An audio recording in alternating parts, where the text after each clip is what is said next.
Chapter 9. The Rebels-Convict. There were, when the purple gloom of the tropical night descended upon the Caribbean, not more than 10 men on guard about the Cinco Llagas.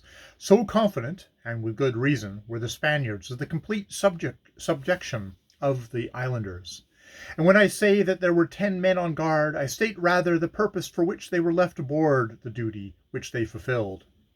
As a matter of fact, whilst the main body of the Spaniards feasted and rioted ashore, the Spanish gunner and his crew, who had so nobly done their duty and ensured the easy victory of the day, were feasting on the gun deck upon the wine and the fresh meats fetched out to them from shore.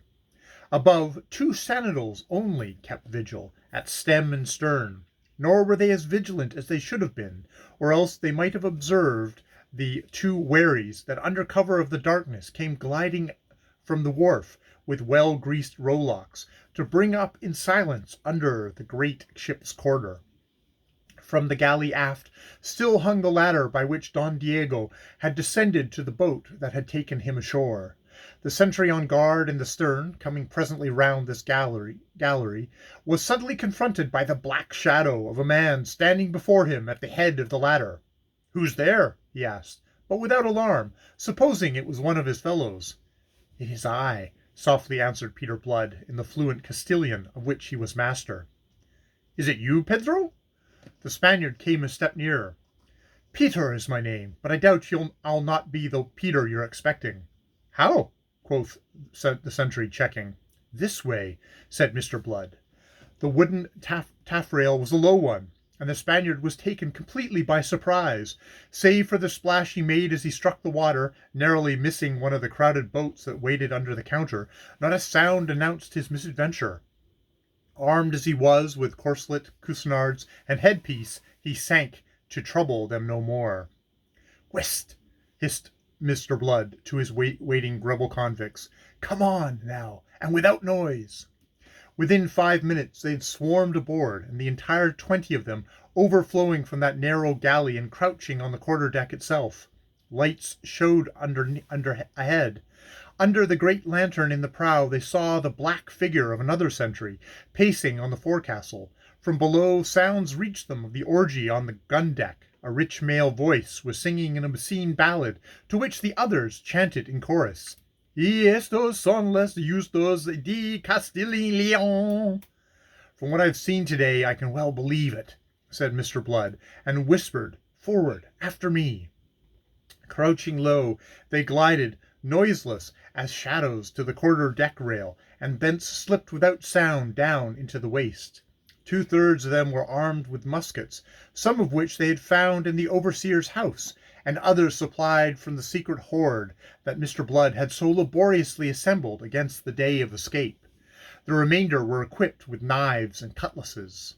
In the vessel's waist they hung awhile, until Mr. Blood had satisfied himself that no other sentinel showed above decks but that inconvenient fellow in the prow. Their first attention must be for him. Mr. Blood himself crept forward with 2 companions, leaving the others in charge of that Nathaniel Hagthorpe, whose sometimes commission in the King's Navy gave him the best title to this office.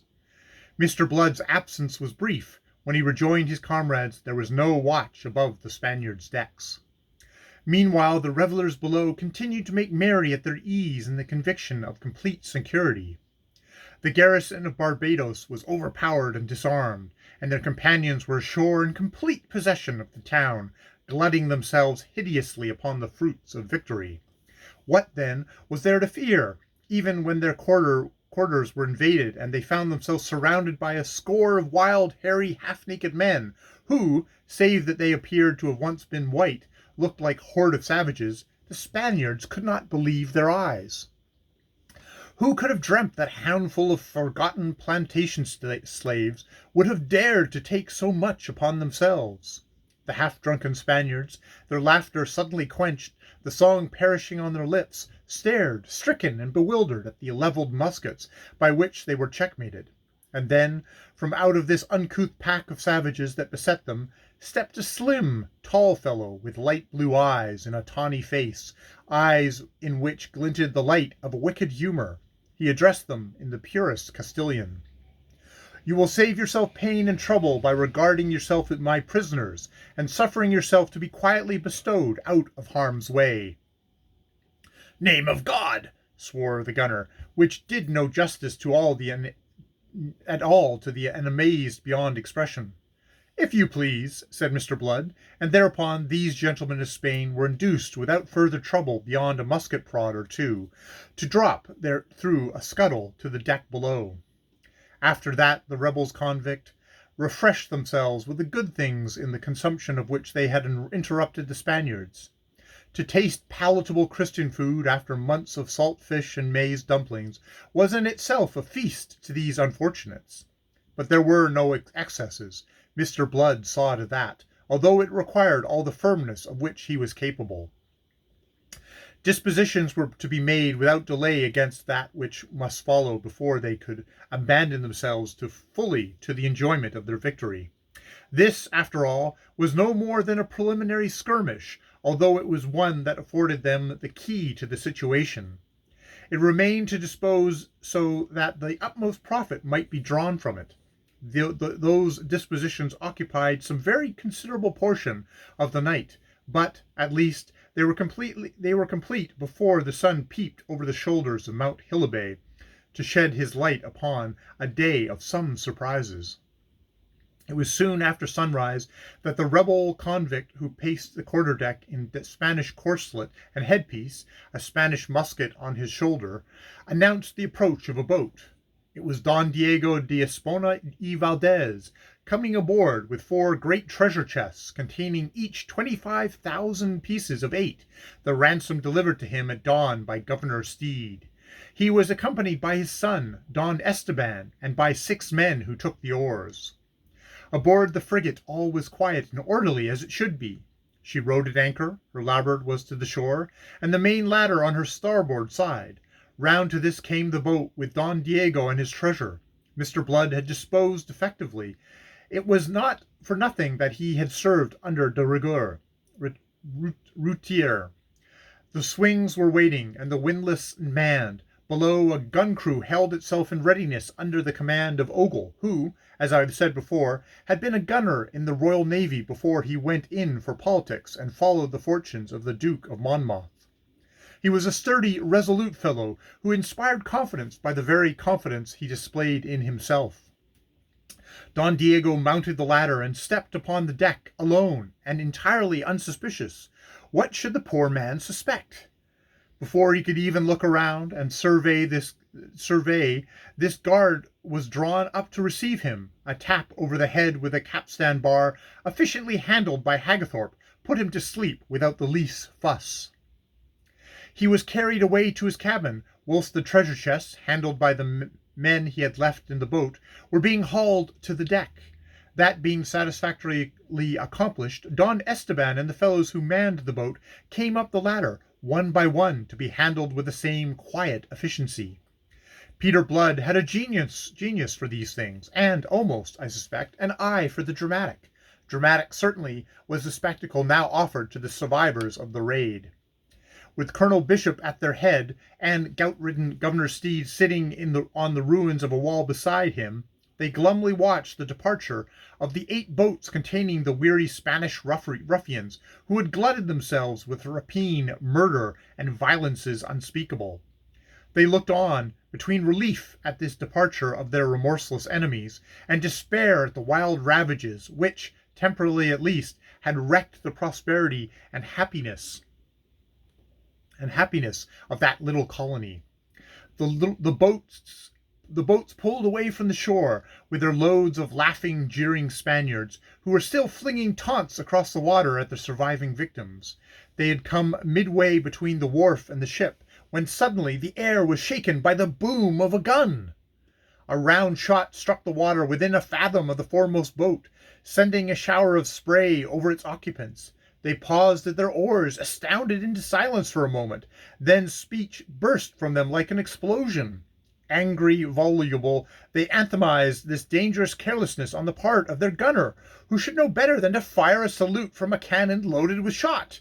They were still cursing him when a second shot better aimed than the first, came to crumple one of the boats into splinters, flinging its crew, dead and living, into the water.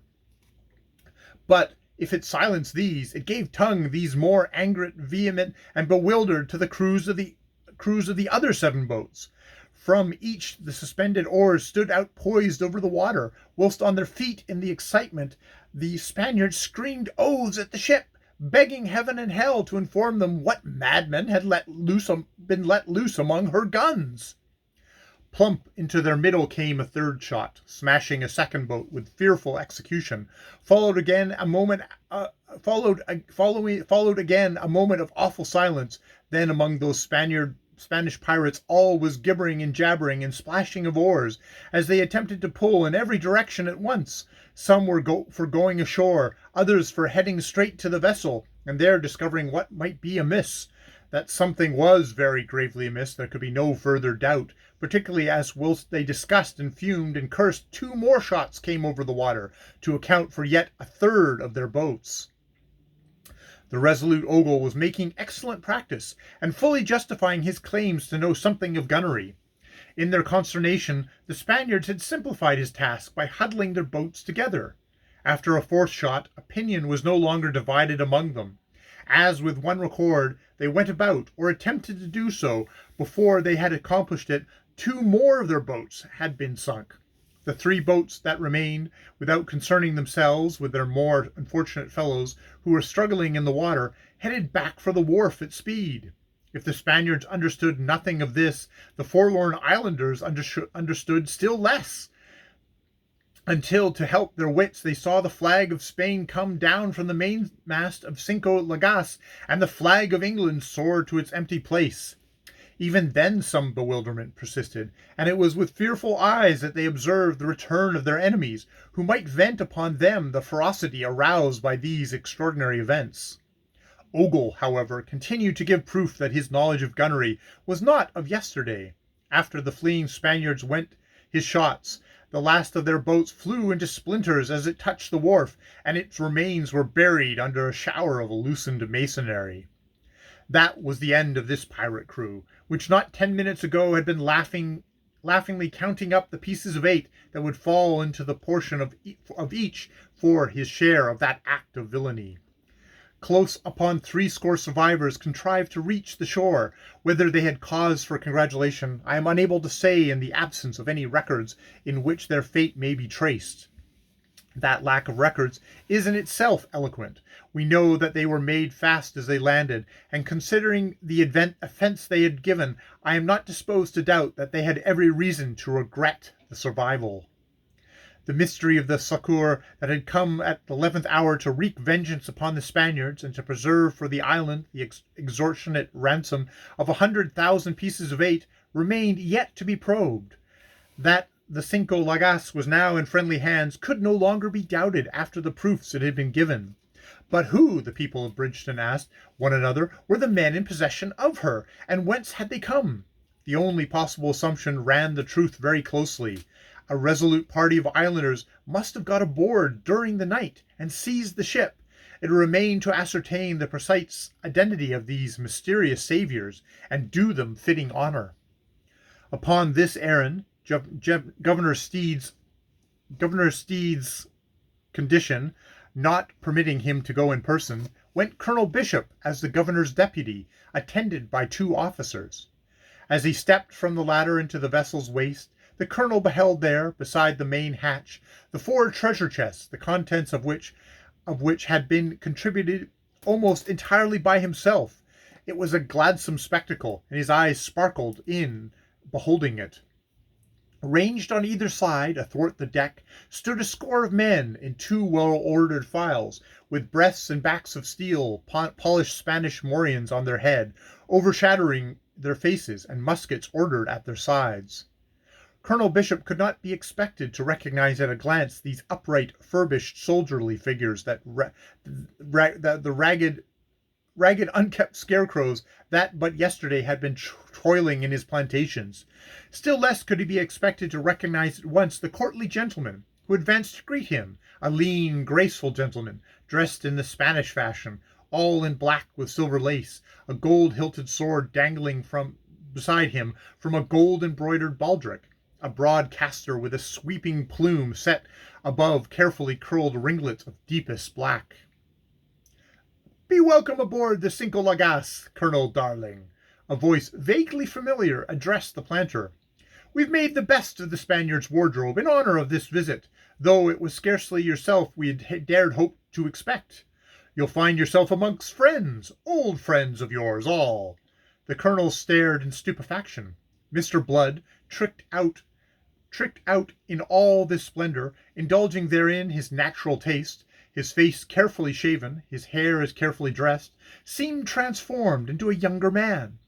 The fact that he looked no more than 33 years he counted to his age. "Peter Blood!" It was an ejaculation of amazement. Satisfaction followed swiftly. "Was it you, then?" "Myself it was. Myself and these, my good friends and yours." Mr. Blood tossed back the fine lace from his wrist to wave a hand towards the file of men standing to attention there. The colonel looked more closely. "Gad's my life!" he crowed on a note of foolish jubilation. "And it was with these fellows that you took the Spaniards and turned the tables on those dogs. Odds wounds, it was heroic." "Heroic, is it? Bedad, it's epic. Ye begin to perceive the breadth and depth of my genius." Colonel Bishop sat himself down on the hatch combing, took off his broad hat, and mopped his brow. "Ye amaze me," he gasped. "On my souls, ye amaze me. To recover the treasure and to have seized this fine ship and all that she'll hold, it will be something to set against all the other losses we have suffered. As gad's my life, you deserve well for this." I am entirely of your opinion." "Damme, you all deserve well, and damme, you shall find me grateful." "That's as it should be," said Mr. Blood. "The question is how well we deserve, and how grateful shall we find you?" Colonel Bishop considered him. There was a shadow of surprise in his face. "Why, His Excellency shall write home an account of your exploit, and maybe some portion of your sentence shall be remitted." "The generosity of King James is well known," sneered Nathaniel Hagthorpe, who was standing by, and among the raged rebels-convict some one ventured to laugh. Colonel Bishop started up. He was pervaded by the first pang of uneasiness. It occurred to him that all here might not be as friendly as appeared. "And there's another matter," Mr. Blood resumed. "There's a matter of a flogging that's due to me. You're a man of your word in such matters, Colonel, if not perhaps in others, and you said, I think, that you'd not leave a square inch of skin on my back." The planter waved aside the matter. Almost, it seemed, to offend him. "Tush, tush! After this splendid deed of yours, do you suppose I can be thinking of such things?" "I'm glad you feel like that about it. But I'm thinking it's mighty lucky for me the Spaniards didn't come today instead of yesterday, or it's in the same plight as Jeremy Pitt I'd be in this minute. And in that case, where was the genius that would have turned the tables on these rascally Spaniards?" Why speak of it now?" Mr. Blood resumed.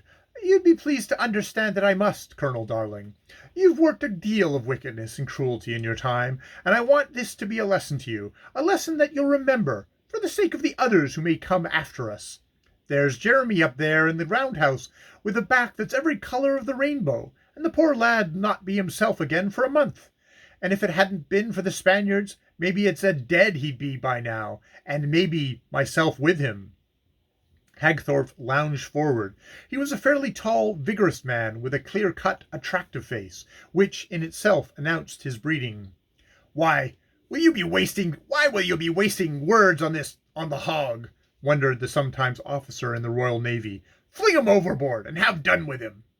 The colonel's eyes bulged from his head. "What the devil do you mean?" he blustered. "It's a lucky man ye are entirely, Colonel, though I don't guess the source of your good fortune." And now another intervened, the brawny, one-eyed Wolverston, less mercifully disposed than his more gentlemanly fellow-convict. "String him up from the yarm," he cried, his deep voice harsh and angry, and more than one of the slaves standing to their arms made echo. Colonel Bishop trembled. Mr. Blood turned. He was quite calm. "If you please, Wolverston," he said, "I conduct affairs in my own way. That is the pact. You'll please to remember it." His eyes looked along the ranks, making it plain that he addressed them all. "I desire that Colonel Bishop should have his life. One reason is that I require him as a hostage. If ye insist on hanging him, you'll have to hang me with him, or in the alternative, I'll go ashore." He paused. There was no answer, but they stood hangdog and half mutinous before him, save Hagthorpe, who shrugged and smiled wearily. Mr. Blood resumed. "You'll be pleased to understand that aboard the ship there is one captain. So," he swung again to the startled colonel, "though I promise you your life, I must, as you've heard, keep you aboard as a hostage for the good behavior of Governor Steed and what's left of the fort until we put to sea." "Until you—" Horror prevented Colonel Bishop from echoing the remainder of that incredible speech. "Just so," said Peter Blood, and he turned to the officers who accompanied the colonel. "The boat is waiting, gentlemen. You'll have heard what I said. Convey it with my compliments to His Excellency." "But, sir—" one of them began. "There's no more to be said, gentlemen.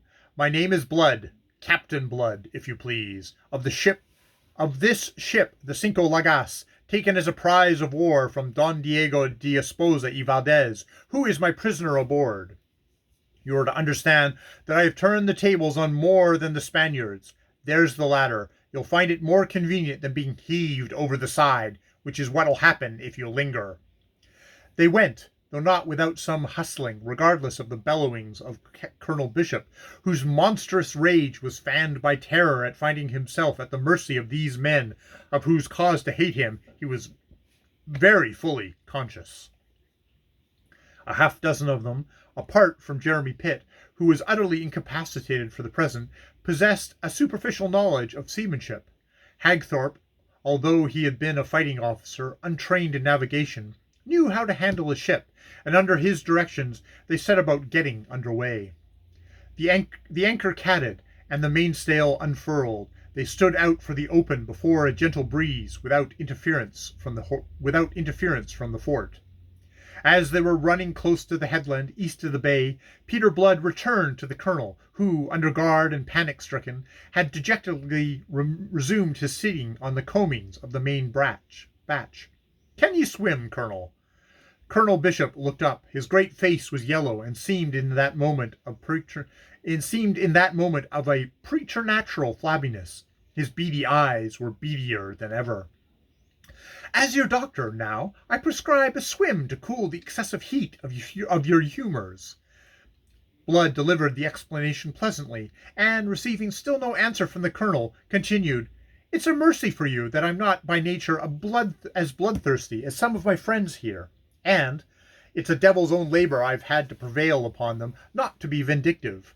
I doubt if you're worth the pains I've taken for you." He was lying. He had no doubt at all. Had he followed his own wishes and instincts, he would have certainly have strung the colonel up, and accounted it a meritorious deed.